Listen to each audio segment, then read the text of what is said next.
Friends, again this is Senthilkumar. நம்ம பார்த்தீங்கன்னா Royal Enfield எலக்ட்ராவில் ஒரு ஃபோர்க்கில் ஒரு சின்ன கம்ப்ளைண்ட்டு. கஸ்டமரோட கம்ப்ளைண்ட் என்னென்னா, குழியில் விட்டால் உள்ளார ஒரு போல்டு கரண்ட் விழுந்த மாதிரி ஒரு சத்தம். வாங்க என்னென்னு பார்க்கலாம். இப்போ வந்து நம்ம பிரிச்சிட்டோம், நிறைய பக்கம் போயிட்டு வந்துச்சு. இப்போ பிரித்தாச்சு, என்னென்னு பார்க்கலாம். ஃபோர்க் கம்ப்ளீட்டாக ரிமூவ் பண்ணிட்டேங்க. ஃபோர்க் வந்து திருப்பி அழுத்தும் போது இது பார்த்திங்கன்னா, இது இன்சைடு ஒரு புஷ்ஷு வரும். இந்த புஷ்ஷு பார்த்திங்கன்னா லூஸ் ஆயிடுச்சு.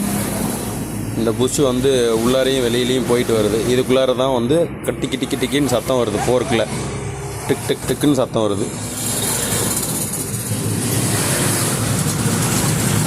இந்த மாதிரி இது சுற்றக்கூடாது. இந்த புஷ்ஷு வந்து தனியாக உள்ளார சுற்றுது. இது வந்து டைட்டாக தான் இருக்கணும். டிக்குன்னு சத்தம் வருது உள்ளாரிருந்து. இந்த புஷ்ஷுனால் ஒரு சின்ன கம்ப்ளைண்ட்டு. இது வந்து நம்ம இப்போ தான் வந்து ஃபால்ட் அட்டன் பண்ணியிருக்கோம். யாராச்சும் இந்த மாதிரி அட்டன் பண்ணியிருந்தால் உங்களுக்கு நன்றி.